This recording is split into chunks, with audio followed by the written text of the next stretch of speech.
Aujourd'hui, je vous parle du e-Hatchet Tour de DeVinci, un gravel bike bien adapté, je pense, pour le Québec. Donc, le e-Hatchet Tour de chez DeVinci est un vélo en aluminium, un vélo à assistance électrique avec un moteur Mahle X30, un moteur de chez Mahle qui est sorti cette année, en début d'année, qu'on retrouve au niveau du moyeu arrière. Comme j'ai dit tantôt, cadre en aluminium, composante GRX. Je n'irai pas trop dans les détails techniques du vélo, mais plutôt m'attaquer au comportement du vélo et aussi à son autonomie au Québec.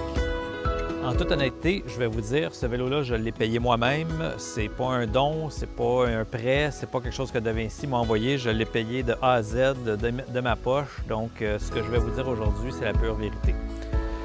J'ai vu des revues de ce vélo-là, surtout en anglais, c'est pour ça que je vous en fais une en français, où les gens l'avaient essayé essentiellement en milieu urbain. Moi, je demeure dans Charlevoix, beaucoup de côtes.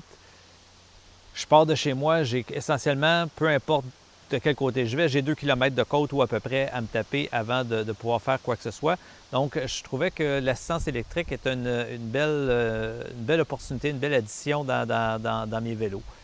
Je voulais me faciliter la vie, puis comme vous pouvez voir à mes cheveux blancs, je suis plus si jeune que ça, donc je voulais ménager mes vieilles jambes. Fait que je l'ai utilisé en gravel. Je suis allé faire une 4 ou 5 sorties avec dans mes spots habituels, mes spots favoris, qui sont essentiellement 60% gravel, 40% de route. Et puis j'étais curieux de voir la distance qu'on serait capable de parcourir et si effectivement il y avait une bonne différence au niveau de l'assistance électrique. Première chose, on le sent dans les côtes. Les côtes que je me tapais avant, qui pouvaient me prendre 10 minutes, m'en prennent maintenant 5.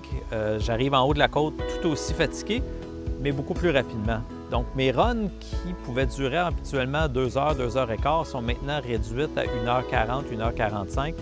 Une grande amélioration. DeVinci l'a appelé e-Hatchet Tour. Je me pose la question, qui ferait du touring avec ce vélo-là? Parce que, bien qu'il est équipé pour faire des sacoches, son autonomie n'est pas si grande que ça. Je me suis rendu compte que le maximum d'autonomie que j'étais capable d'aller chercher avec le e-Hatchet, c'était autour de 60 km. Donc, faire du touring, du cyclotourisme avec ça, 60 km, c'est des très petites journées. Il faudrait au moins que l'autonomie soit du double pour qu'on puisse considérer ce genre de vélo-là pour faire du touring. Cependant, si vous voulez avoir du fun avec votre gravel bike, c'est vraiment trippant. Parce que quand on arrive dans des conditions de gravel molle, dans des côtes, le moteur prend tout son sens. Fait que ça, c'est un peu le type de terrain dans lequel le e-Hatchet avec le moteur Mahle X30 excelle. C'est mou, ça monte. Fait que quand on pogne du mou et que les jambes forcent, le moteur prend le relais. Puis ça nous sort du trouble. Ici, c'est du sable vraiment mou. Puis habituellement, avec mon autre gravel bike, quand j'arrivais ici, c'était très difficile. Je perdais beaucoup de vitesse. Là, ça continue. Ça cruise quand même bien. Au niveau de la géométrie du cadre, c'est assez nerveux. Quoique le vélo est, ma foi, pas si léger que ça. C'est pas comparable au vélo électrique avec des énormes batteries. C'est quand même beaucoup plus léger. Mais on doit parler autour de 32-33 livres. Quand même, c'est pas un poids plume.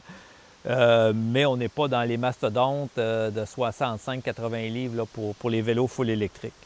Une question que je me pose au niveau de la roue arrière, bien, si on a une crevaison en plein dans notre ride, ça peut être un peu plus compliqué à changer parce qu'il y a un fil à l'arrière qui vient connecter. Il se déclipe, mais ça prend quand même un gros Allen key pour démonter la roue.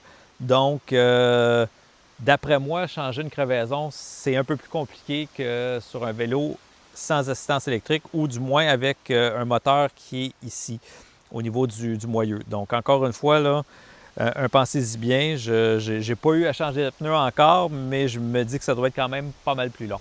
Le e-Hatchet Tour de DeVinci, c'est un vélo qui est agréable. Je ne vois pas de grande utilité, ce genre de vélo-là, pour faire de la piste cyclable ou sur des terrains extrêmement plats, comme à Montérégie. c'est un vélo qui prend tout son sens, toute son utilité dans des parcours montagneux, des longues montées en gravel, des routes sablonneuses. On voit vraiment à ce moment-là toute l'utilité du moteur et ça nous permet d'avoir beaucoup plus de plaisir. Je souhaite que De Vinci, pour l'an prochain, fasse un changement et remplace la pile qui est intégrée. Celle qui vient avec ce vélo-là, c'est la X2i. Donc, c'est une pile avec une plus petite autonomie que la X3. Si De Vinci avait mis la X3, on aurait une autonomie beaucoup plus grande.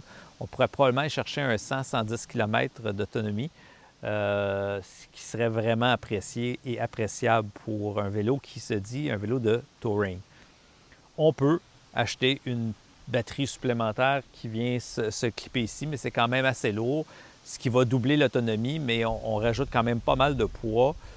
Je comprends toujours pas pourquoi De Vinci n'a pas mis la pile X3 au lieu de la X2. Donc, en conclusion, thumbs up sur la maniabilité, sur le facteur amusant, le fun factor. Les composantes en général, c'est des composantes de bonne qualité. L'utilité de l'assistance électrique fait en sorte qu'on travaille aussi fort, mais on va beaucoup plus vite, on a beaucoup plus de plaisir. Grand questionnement au niveau de l'autonomie de la pile. D'après moi, je pense qu'on aurait dû mettre une pile avec une plus grande puissance pour avoir une plus grande autonomie avec le vélo.